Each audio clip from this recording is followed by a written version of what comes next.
tao din eh!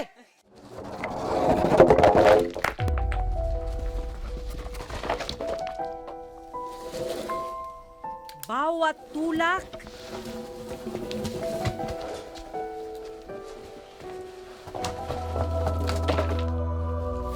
bawat hatak, bawat buhat,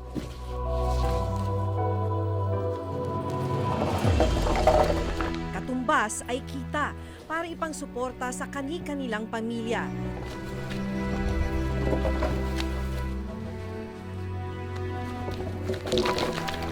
Kaya kahit triple man sa kanilang bigat ang troso, tinitiis nila ito.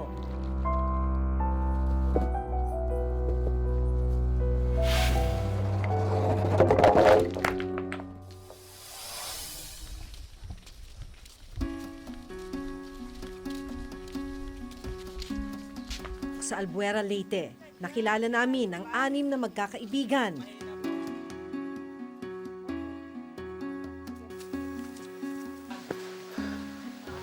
Nagiging matarik na, nagsisimula ng maging matarik tong dinadaanan natin. Ang mas mahirap pa, matarik na, maputik pa na madulas yung dinadaanan.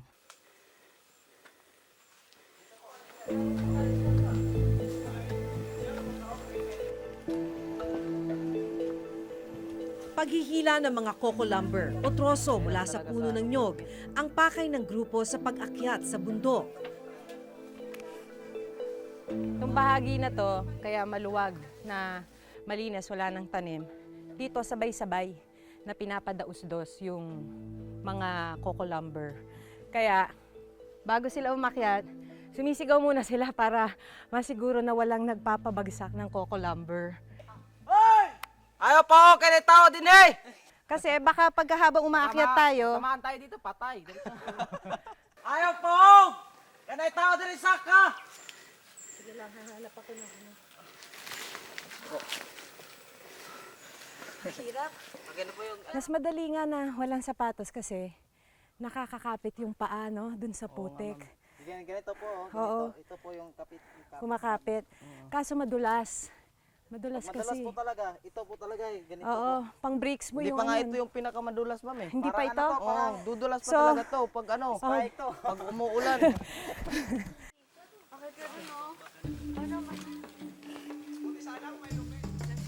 Karaniwang inaabot raw sila ng mahigit 1 oras sa pag-akyat ng bundok.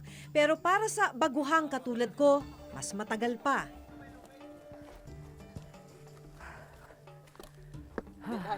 Nung sinabi niyong mahirap ang daan, hindi ko alam na ganito kahirap. Mahirap talaga dito. Mahirap talaga, no? Buhay. Oh my God. Nasa tuktok na tayo ng bundok. Dito nila kinukuha yung troso. Tingnan nyo kung saan tayo galing. Ito po ano, dito nyo po pinapadaus-dos. Mamaya, dyan din nila ipapadaus-dos yung coco lumber. Sa tuktok, naabutan nila ang mga putol na troso. Pinuputol na raw ng mga namumuho ng may chainsaw ang mga nyog, sila naman ang binabayaran para ibaba ang mga ito. Gamit ang baon nilang pako at lubid, isa-isa nilang pinakuan ang nasa 80 kilong bigat na coco lumber.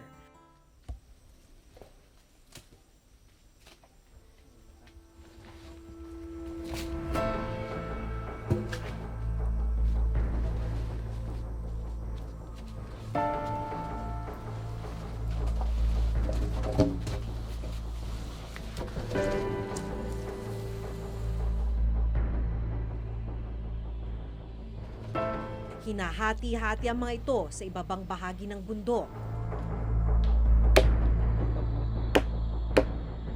Si Warren, 15 taong gulang, ang pinakahirap daw sa paghihila ng troso. Putol at magkakadikit kasi ang kanyang mga daliri sa kamay at paa. Hindi ka nahihirapan dun sa pag-akyat natin kanina? Nahirapan din po, ma'am. Dahil madulas. At saka hindi po sa ibang tao na hindi nakadingkit yung tail niya. Ibig sabihin, hindi makakapit yung paa mo dun sa lupa. Opo. Mas nahihirapan ka dun sa iba. Tabi! Bakit mo ito ginagawa, Mari? Wala kaming bigas. Tapos dito ako kumukuha ng pira. Kunti ng pira po yun sa akin. Ibabaan ko po sa ismil ako. Pagkatapos ako ng aral at meron akong tatrabaho, hindi na ako maanuhin ng mga tao apihin dahil lang yung mga kamay ko maputol. Mapanganib ang kanilang trabaho. Kwento ni Warren, makailang ulit na siyang nabagsakan ng hinihilang troso. Hulugan ako ng kahoy, sir. Sa paghawak ng tali at yung sa tali. Tapos, yun, magsugat-sugat. Masakit. Nawala ng kuko.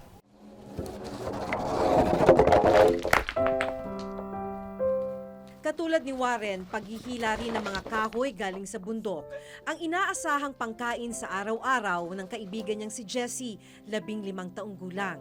Ginagawa po kasi namin ito ma'am para merong pangbili ng pangbili ng bigas sa bahay at pangbili ng ulam at sa mga kapatid ko rin sa pag-aaral. Makailang ulit na rin siyang nadisgrasya. Ano yung pinakamahirap na bagay dito sa ginagawa ninyo sa bundok? Paghihila. Dahil Pag hindi ka kasi marunong ma'am, yung paa mo maiipit rin at matatamaan dito pag hindi ka pa sanay. Buntik na ako malaglag. Nadulas ako eh. Kasi pag umuulan po dito palagi talagang madulas, hindi ka makakakyat.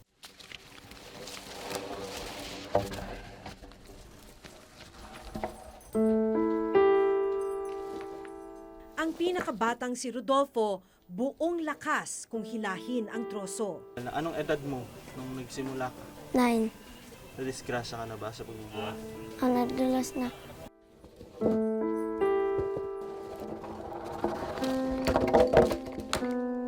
Batak na ang kanilang murang katawan.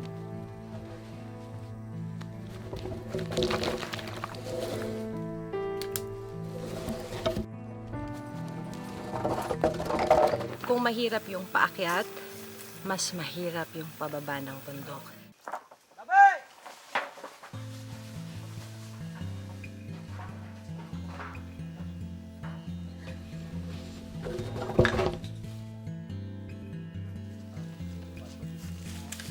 Ang mas maninipis na coco lumber, pinapasan hanggang sa tabing kalsada. Ito yung coco lumber na tinatawag nila 2x6x8. 2 inches yung kapal, tapos 6 inches dito. Ang haba niya, 8 feet. Ito daw, kada piraso, 8 pesos.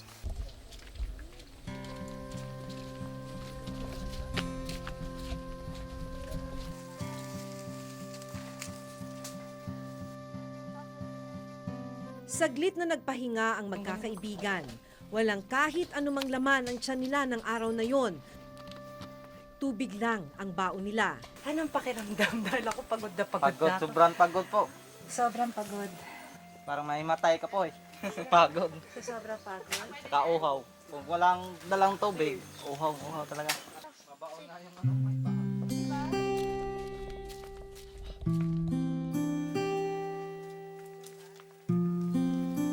Magkano yung inaasahan yung kita ngayong araw? Mga 50. Ganun. 150. Para sa inyong lahat ba yun?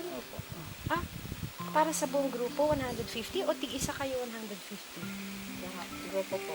Sa buong grupo, 150. Tapos, ilan kayo maghahati doon? Sa 150, kayong 6. So, di halos tig 20 pesos lang sa isang araw. Para kumita kayo ng tigwa 150, ilang coco lumber yun? Mga mga tatlo. Tatlo. Depende rin sa sa kalaki niya at sa kahaba.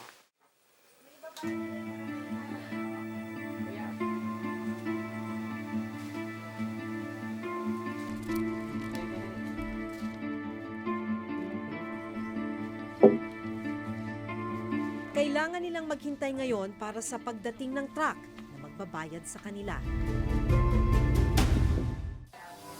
Dala na rin ang sobrang pagod, kinahapunan, nilagnat si Warren. Dumating na noon ang kanyang ama. Maawa ako sa anak ko kasi maliit pa.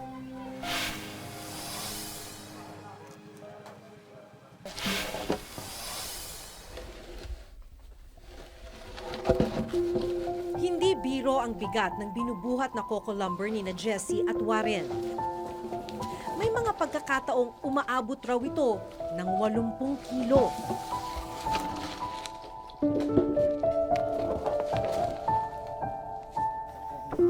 Ganito yung binubuhat O, pagkatapos nga nito, ma'am, malagay namin dito, anuhin rin namin to. Ipapile pa namin yan eh. Ipapile nyo pa sa sasakyan na magdi-deliver sa bentahan. Oo. Ang mga coco lumber na maibebenta ginagamit na materyales sa paggawa ng mga muebles at gamit sa bahay. Matapos ang halos kalahating araw na paghahanap buhay, hindi dumating ang truck na kukuha sana sa mga naibaba nilang coco lumber. Dahil hindi pa ito naibenta ng magkakaibigan, wala silang kinita. Dahil walang kita ng araw na yon, pinagkasya na lamang ni Warren ang asin, tirang kanin, para sa tanghalian. Asin at kaning lamig ang pambawi sa hapunang katawan. Ano nabibili mo pag may pera? Yung sardinas, sir. At tuyo. Pag 10 lang ang pira mo.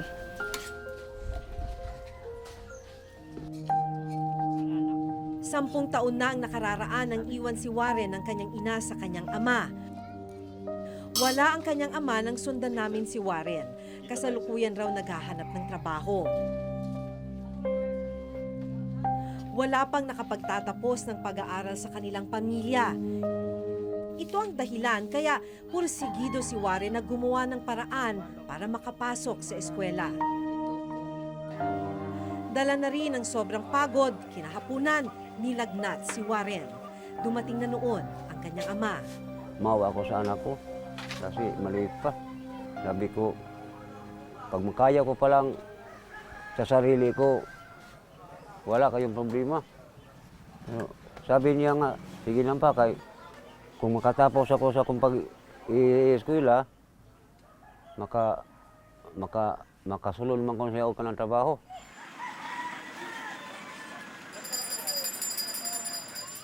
Ang kaibigan ni Warren na si Jessie, panganay sa 4 na magkakapatid. Kasi mga suka kasi. Mga suka kalulan mo. Nagkuha ako ng para may ulam namin ngayong gabi. Ano pong lutong gagawin nyo dyan? Ano lang, paksiw lang.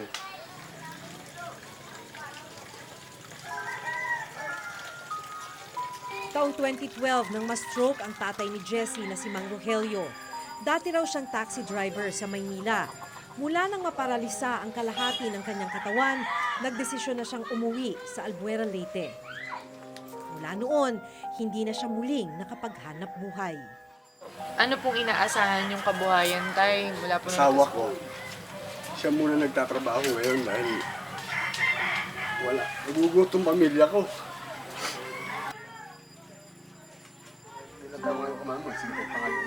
Nagtatrabaho bilang kasambahay sa Maynila ang nanay ni Jessie. Nagpapadala man sa kanila ito ng pera, malaking tulong ang kinikita ni Jessie sa paghihila ng coco lumber. Tanging ang bunso niyang kapatid ang nag-aaral sa elementarya. Si Jessie ang nagbibigay ng baon sa kanya. So sila nag-aaral, ikaw, hindi na? Hindi na ako nag-aaral, ma'am, kasi walang pera papunta sa school. Pamasahe. Oo, walang pamasahe.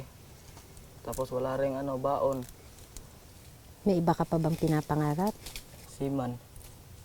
Naisip mo pa bang makakabalik ka sa pag-aaral? Pwede. May espesyal na pangangailangan ng isa pang kapatid ni Jessie. Hindi pa siya naipatitingin sa espesyalista, kaya't hanggang ngayon, hindi pa tukoy ang kanyang kondisyon. Pag nahihirapan ka na, anong iniisip mo? Okay lang naman sa akin, ma'am. Kahit anong trabaho nga papasokin ko kahit ano. Basta magkaano lang, magkapera, ma'am. Kasi kung walang pera, walang pagkain. Wala talaga, ma'am. Mahirap talaga. Nangunguna pa rin dahilan ng kahirapan, kaya marami sa mga kabataan hindi nakakapag-aral. Actually, siguro may lino din eh. Hindi lang mga out-of-school youth ang mga child laborers. Maraming mga bata, naka-enroll sila, pero may mga panahon, nag-absent sila para magtrabaho. Kaya umabot siya ng 2 hanggang 3 million child laborers. Kombinasyon niya na tuwirang naghinto na sa pag-aaral, kasama din yung mga nag-aaral pa rin, pero panaka-naka na rin yung pagpasok. Sa isang pag-aaral na ginawa ng International Labor Organization at Department of Labor and Employment noong December 2015, nasa 62% ng kabuang populasyon ng mga child laborer ang nasa sektor ng agrikultura. Kabilang sa populasyong ito ang mga gaya ni Warren at Jessie na naghihila ng troso mula sa mga kabundukan. Ang konstruksyon, agrikultura at pagmimina ang pinakamapanganib na sektor para sa anumang edad. Mayroong mga programang DSWD na layong matulungan ang mga kabataang nasasadlak sa maagang pagbabanat ng buto. Actually, yung Pantawid program natin na kung saan nagbibigay tulong tayo ng financial assistance doon sa mga poorest of the poor natin na mga household or families. Aside from that, yung mga out-of-school youth natin, meron tayong program din doon. More on preventive yon, yung pagbibigay ng mga skills training sa kanila, yung family development sessions natin in terms of mabigyan ng tamang parenting yung mga parents natin. Sa ngayon, target raw ng ahensya na palawigin pa ang kanilang programa para mapababa ang bilang ng mga child laborer sa bansa.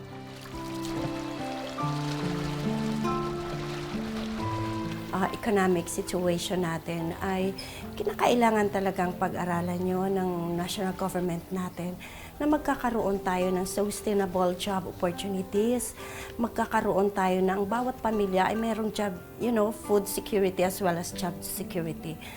Which is sa bagong pamahalaan ngayon ay talagang pinag-aaralan yan.